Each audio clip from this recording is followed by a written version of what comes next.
Magandang hapon mga guys. Mag-change oil nga pala tayo ng MIUI 125. Gamit tayo ng Shell Advance. Subukan natin. Tapos i-review ko din yung Dura oil na gamit ko nakaraan kung ilan yung nabawas niya. Ito na si Yomi.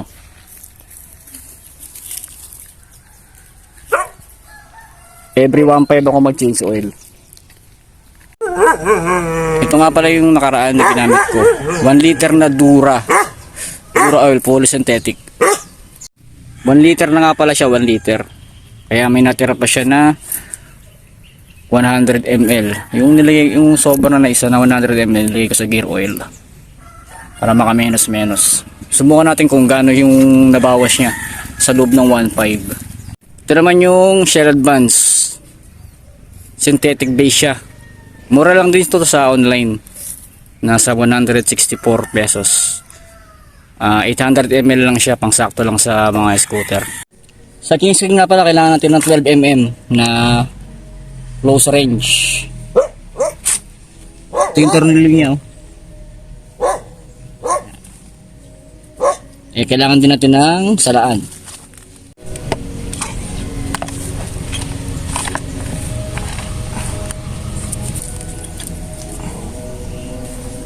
Ito lang po, pipitikin nyo lang pa siya papunta kaliwa. Pakaliwa siya. Pero ang rotate niya is clockwise. Sa pagbukas po ng nut ng drain plug is clockwise. Dahan-dahan lang siya. Pag tumunog, okay na. Pwede mo na siyang kamayin.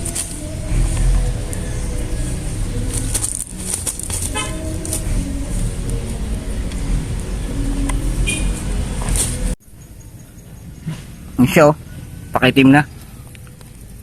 Comment naman kayo kung mag-change oil. Isa ako every 1,500. Biyahe ko lang naman is Pinugay, Pililya. Araw-araw, Monday to Friday. Comment nyo kung gaano katagal kayo mag-change oil. Ay, gaano yung natitirang langis. Ito yung drain plug. Wag nyo kakalimutan yung washer. Oras na mawala ito, naku, magliliki yung ilalim. Kaya napaka-importante nitong washer na to. Pero nabibili naman to sa Yamaha. Linisin nyo lang siya maigi. Ito madumi na yan. Then after nyo naka side stand, para medyo hindi kayo nahihirapan, pwede nyo na siyang i-center stand para tumulo ng gusto yung titira pang langis. Ayan nyo muna siyang tumulo.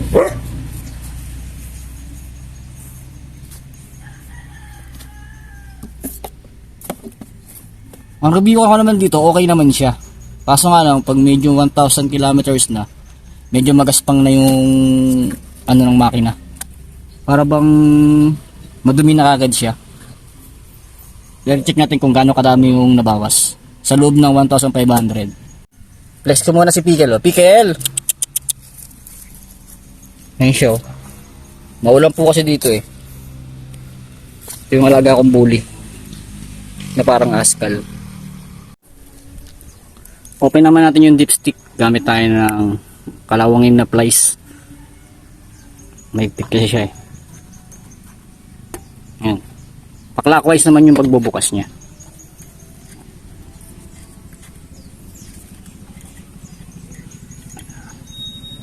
Siya.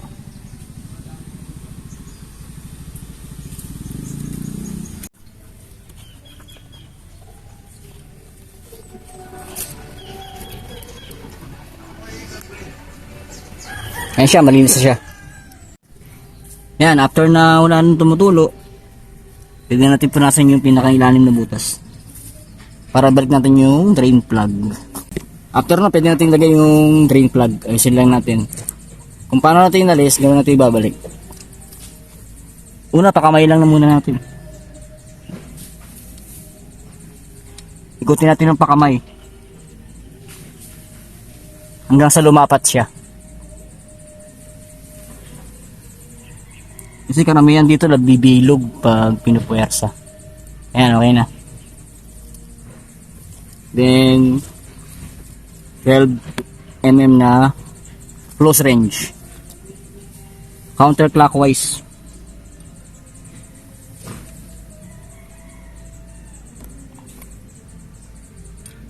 Sa drain plug, huwag yung masyado higpitan para madali nyo rin buksan. Ayan, okay na yun. Goods na yun. Pwede na tayo magsaling ng langis. So, gamit nga pala tayo ng imbudo. Yung lumang tarotot. Yung ginamit ng New Year. Laruan ni anak ko. Shell Advance, 800 ml. 800 lang yung sa nilagay sa mga Mio. O yung hayaan sa mobra. Mag-overflow yan.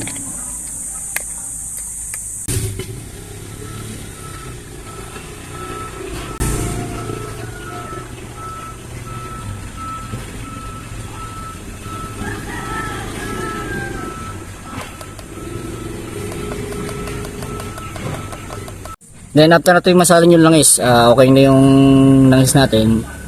Pwede natin ibalik yung ating dipstick.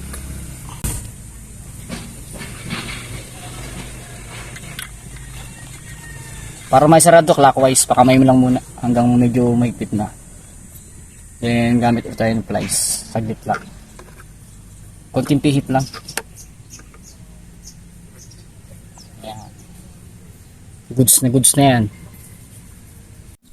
Check naman natin kung gaano kadami yung natirang langis after ng 1,500 kilometers.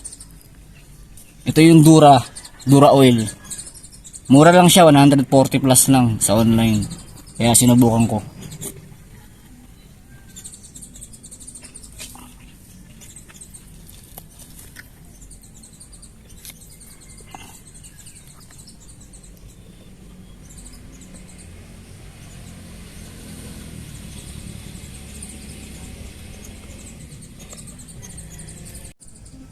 Ito na siya guys, oh.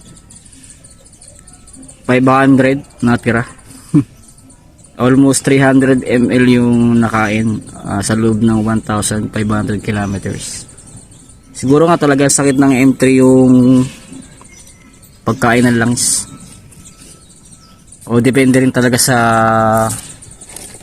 langis. Kaya ganun. Yan lang. Then subukan natin tong Shell Advance kung gano'n matitira sa loob ng 1,500 kilometers. Yun lang guys. Salamat sa panonood. Ride safe.